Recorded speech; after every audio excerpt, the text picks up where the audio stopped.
Shalom, shalom, peace, peace. Thank you for tuning in. This is Jadiel from the Fourth Angels Learning Center. And I want to thank you guys for tuning in. Today's study is going to be just a little bit about the reality of sin and also how important it is for us to make sure that we recognize the people around us and test everything. Test everything. There's sometimes where we get in contact with friends, or we get involved with friends, and we tend to allow the things that they do to define their character in our minds. So I want to show how it's very important that we test all things, you know what I mean? So before we get started, I want to just ask you guys, if you've been blessed by this ministry, and you feel a urge to support this ministry, you can support us at 4alc.com. You can also support us on Cash App, which is $4ALC bless. That's a 4ALCBLESS. All right. So this is a study about a man named Mephibosheth, Mephibosheth, and another man named Ziba. So let me share this screen. But the first thing that I was emphasizing on was in the First John chapter 4. Look at what it says here. This is very important for us to just keep as a principle. You know, it says, "Beloved, believe not every spirit, but try the spirits whether they are of Elohim, because many false prophets are gone out into the world." So there's an emphasis, there's a necessity to test everything and not to believe everything. It's not that you are walking around, when somebody comes to you, you are not just, you're just dismissing them and not believing them. This is something much more careful and much more uh, intentional. You know, Yah wants us to be on guard, not necessarily that we are assuming that you are lying or anything like that, but Yah wants us to make sure that everything lines up according to Yah's will, according to Yah's truth, according to the integrity that of righteousness, not according to sentimentalism, according to how the person makes you feel. It's not about that. It's about what is right. And so this is a story about King David. And King David was running away from his son Absalom. At the time, Absalom started to gain a little bit more, I would say, fame in Israel. And the people started to desire to come to him instead of to come to David in regards to judgment and things like that. So I mentioned Mephibosheth and Ziba. So let's look at who these people are first. So Mephibosheth, let's go to 2 Samuel. 2 Samuel, we're going to look at chapter 4, right? All right. So it says, "And Jonathan, Saul's son, had a son that was lame of his feet. He was 5 years old when the tidings came of Saul and Jonathan out of Jezreel. And his nurse took him up and fled. And it came to pass that as she made haste to flee, that he fell and became lame, and his name was Mephibosheth." So, like it says here, Mephibosheth is Jonathan's son. Is Jonathan's son. And when he was coming, when his nurse picked him up to bring him to Jonathan and to Saul, the nurse dropped him and he became lame. He could not walk. All right. Now, there was a time in which David, he came back into the kingdom, and he was going to he wanted to do something in memory of Jonathan. So let's look at 2 Samuel chapter 9. It says, David said, is there any that is left from the house of Saul that I may show kindness for Jonathan's sake? And it says, and there was of the house of Saul a servant whose name was Ziba. So now we have that Ziba was King Saul's servant. It says, and when they had called him unto David, so David called Ziba to himself, and the king said to him, are you Ziba? And he said, your servant is he. And the king said, is there any yet of the house of Saul that I may show kindness of Elohim unto him? Ziba said to the king, Jonathan has a son which is lame on his feet. And the king said to him, where is he? And Ziba said unto him, behold, he is in the house of Machir, and the son of Amiel, and Lodebar. It says, and King David sent and fetched him out of the house of Machir, and the son of Amiel from Lodebar. It says, now when Mephibosheth, the son of Jonathan, the son of Saul, was come to David, he fell on his face and did reverence. David said, Mephibosheth, and he said, behold your servant. David said to him, fear not, for I will surely show you kindness for Jonathan your father's sake, and will restore you all the land of Saul your father, and you shall eat bread at my table continually. Okay, so Mephibosheth was receiving basically a blessing from David, giving to Mephibosheth all the things that belong to Saul and Jonathan and his household.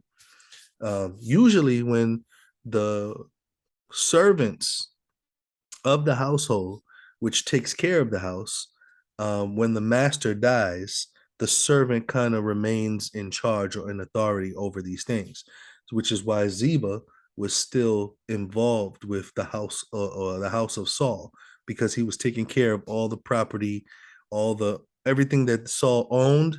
Ziba had it in his possessions, taking care of it. Mephibosheth was somewhere else. So what's happening is David is taking everything that belonged to Saul and giving it to Mephibosheth. So let's look at this.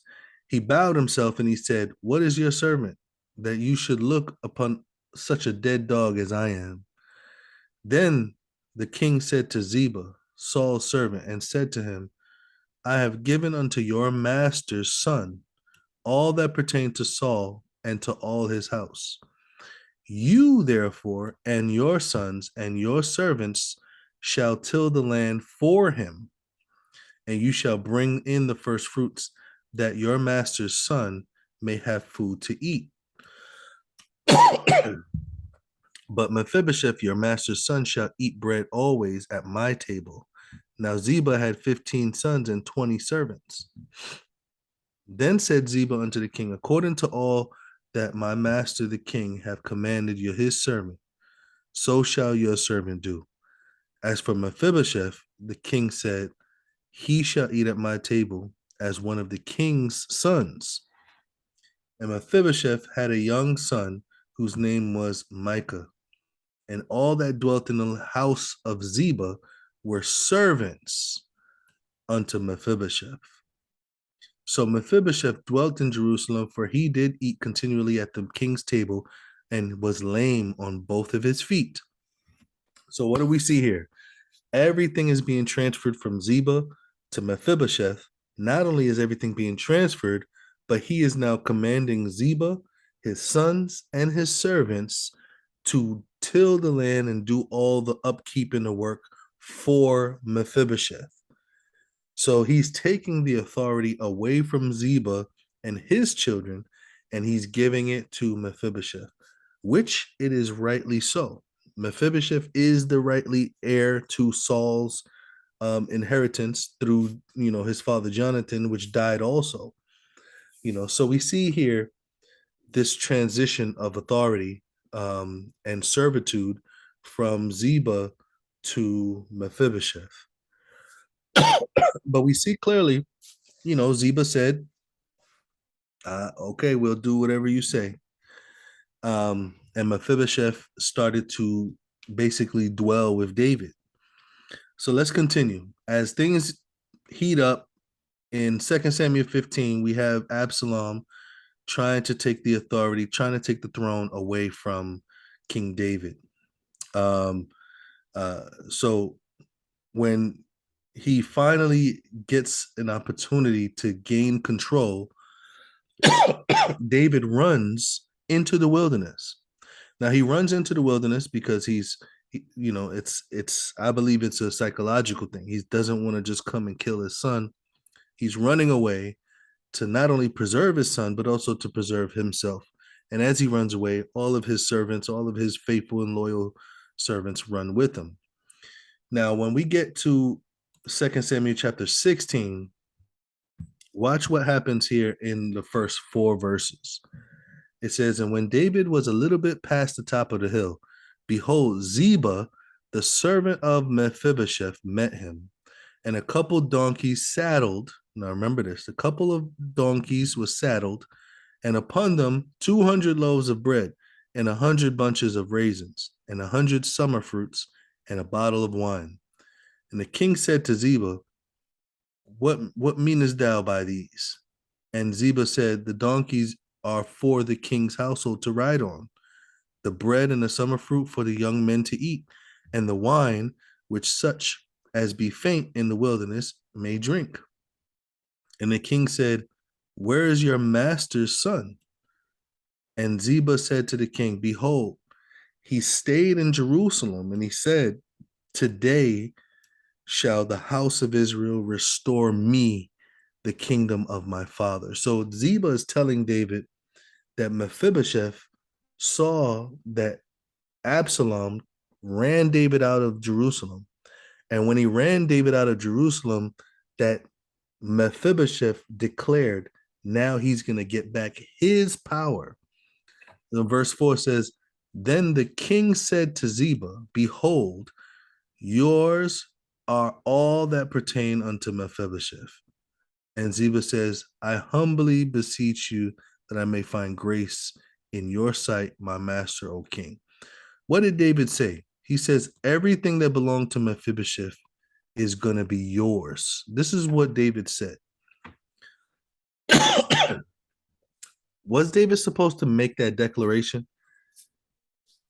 What is occurring right now? Well, in verse 3, 2 Samuel 16, Ziba is telling David what Mephibosheth said. He is a witness, so to speak, but he is one witness. So it says today, so he says Mephibosheth was planning on having the kingdom of Saul given back to him, right?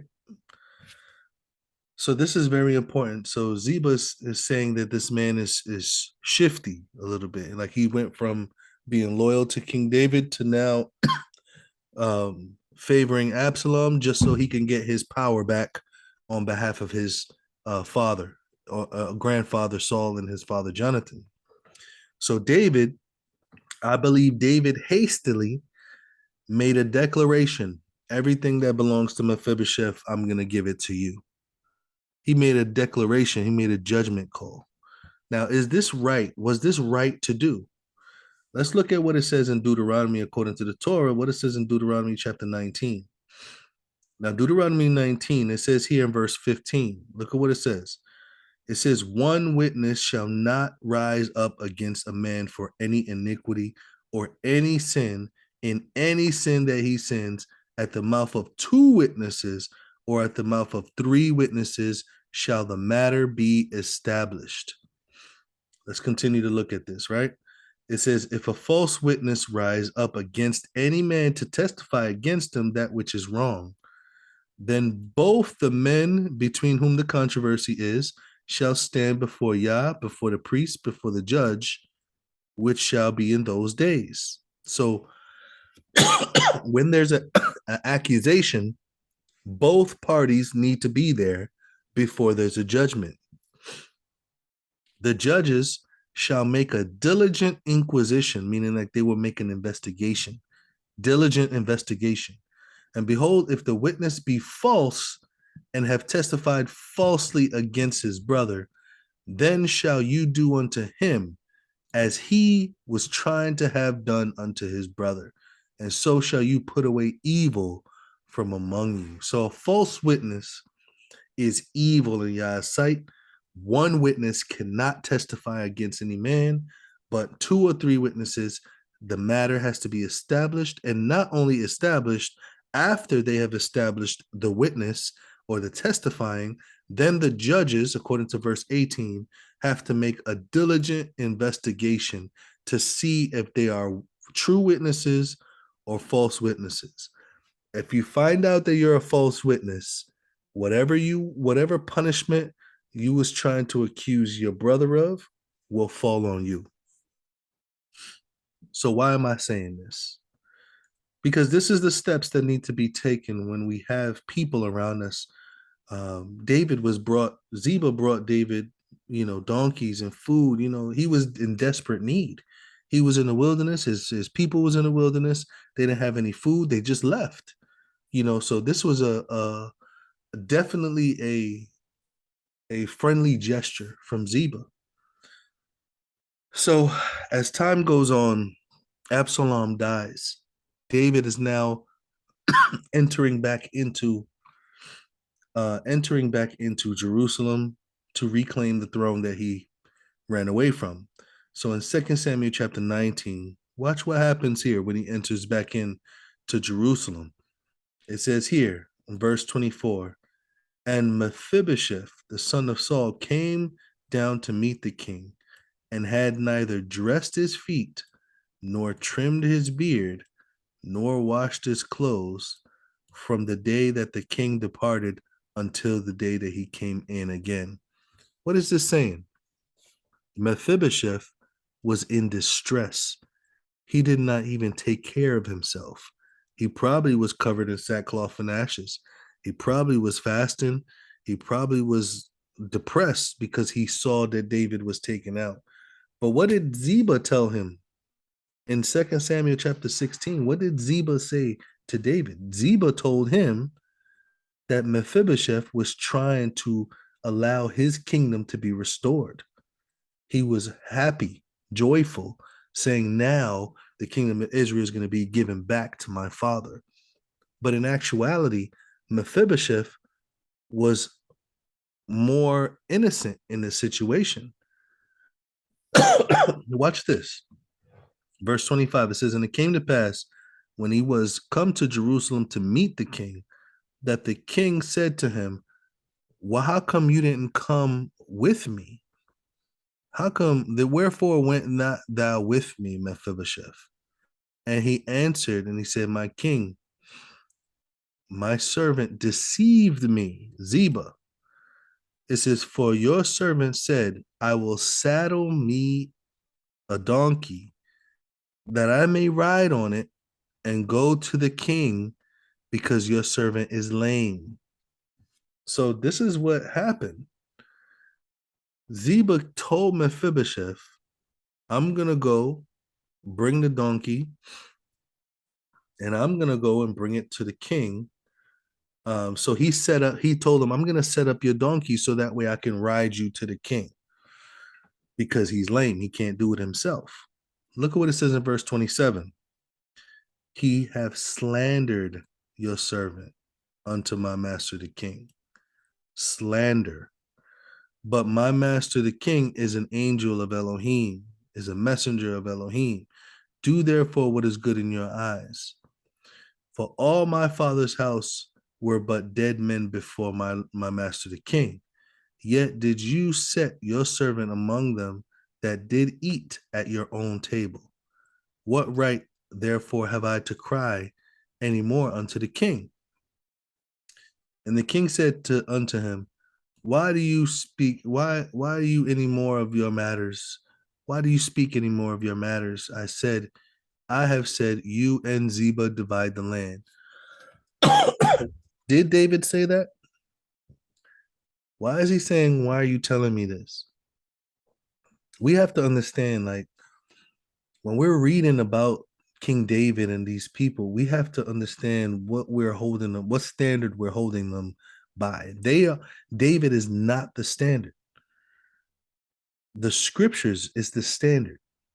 Whatever the scriptures say is what David himself has to abide by, or he himself will be unrighteous. In this situation, he did not investigate whether or not Ziba was telling the truth. I understand the situation. He was running for his life. But at the same time, he made a declaration: everything, I will give it to you.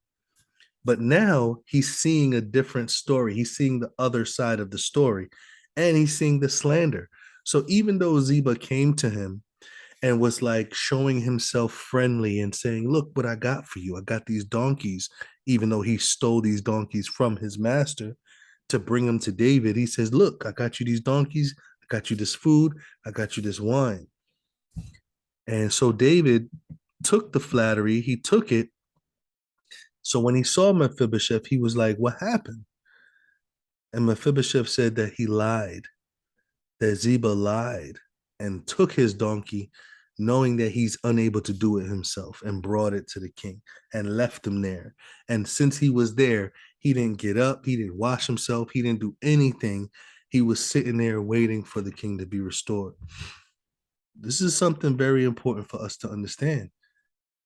This is how easily someone could come up to you and flatter you and bash someone else, bring someone else down in order for them to be looked at as a righteous person in your eyes. We have to be very careful of that. These people exist. There's people who desire to destroy someone else's character, someone else's reputation, someone else's name, just so that way in your eyes, they will be seen as righteous or loving or zealous or whatever it may be. Look at what it says in verse 29 and 30. It says, why are you speaking to me anymore about these matters? I said that you and Ziba divide the land. He didn't say that, but now he's saying that. Mephibosheth said to the king, let him take all of it. Let him take all of it. For as much as my master the king has come again in peace unto his own house. He's like, I don't even care about these things. Let him have all of these things. I'm just glad that you are back and you're back in your own house. So slander is a very dangerous thing. Let's look at a few things that David learned, maybe not from this situation at the moment, but look at what David says in Psalms 78. Psalm 78, looking at verse 36 to 39. It says, nevertheless, they did flatter him with their mouth, and they lied unto him with their tongues. For their heart was not right with him, neither were they steadfast in his covenant. But he, being full of compassion, forgave their iniquity, destroyed them not. Yea, many a time turned his anger away and did not stir up his wrath. This is very important for us to see too. Destruction and wrath did not come at every single instant. Right now, we see that Mephibosheth is revealing the truth, revealing the true side of what actually occurred. So we see that there's an exposure. There's an exposure of the lies, an exposure of the evil, the exposure of the wickedness. So when these things are seen, instead of David saying, oh, you lied to me, I'm gonna destroy you, he just said, okay, don't tell me no more about it. I'm gonna split everything in half for you and for Ziba. He shows that compassion. But we see clearly that David changes his mind. He doesn't say everything goes to Ziba. He says, okay, everything is divided between Mephibosheth and Ziba. Because now he clearly sees that there's something wrong in between these two individuals. Let's look at Proverbs chapter 10. Proverbs chapter 10, verse 18. Look what it says. It says, he that hides hatred with lying lips, and he that utters a slander is a fool. So we have Ziba there slandering Mephibosheth, lying, just so that way he can flatter David with his gifts. This is very dangerous. Very dangerous. Now, the reason why I brought this up is not necessarily to emphasize on the not only emphasizing on the people that's around you, the people that fellowship with you, the people that talk with you, the people that befriend you and want to give you things. Gifts don't mean anything. Righteousness means everything. Integrity. So it's very important not only that we check the people around us, but also check our own hearts. There's many instances in which we do things in a way without investigating our own thoughts and our own desires and our own intent and our motive. Why are we doing this? Am I trying to save myself? Am I trying to portray myself to be a certain way? Am I trying to save my reputation? Or do I need to allow Yah to save my reputation? Do I need to express how much I am doing things? Do I need to elevate and big myself up, or do I need to be humble? Do I look at somebody else with hatred because everything that I want for me is being given to them, like how Ziba felt about Mephibosheth? We have to not only look at the people around us, but also look at our own intent. When we try to approach other people, why are we doing it for? Sometimes we don't even know why until we investigate our true motive. This is how we need to know ourselves. But at the same time, when other people approach us, we also need to allow those things to be what it is. When somebody shows faithfulness, loyalty, righteousness, integrity, those are the things that you honor. Not as somebody gives you gifts and wants to drown you with gifts and food and all of this stuff. That doesn't mean anything. It's someone trying to give you their loyalty, their heart, their mind, trying to strengthen you, trying to better you. That's a person that you need to keep around you. So be careful of slander, be careful of flattery. Don't just believe everything somebody says about someone else. Shut those things down. Don't allow that type of slander and gossip to go through your ears, but allow the opportunity to investigate what's going on. And if you cannot get more than two witnesses, then we need to shut it down. Hey, if this is a problem, you need to discuss this with this person. When I see this person, I'll ask them at that time. Be slow to make a judgment call. But anyway, I hope that this lesson kind of allowed us to be more aware of our environment and the people around us, and also more aware about the motives and the intents of our own heart and mind. So I hope that this was a blessing to you guys, and look forward to studying with you guys soon. Shalom. Shalom, shalom. Thank you guys for joining our study today. I hope that it was edifying. And if you want to support this ministry, you can support us on 4alc.com. And don't forget to subscribe to this YouTube page. Click the like button and the notification bell. I hope to see you guys on the next study. Shalom, guys.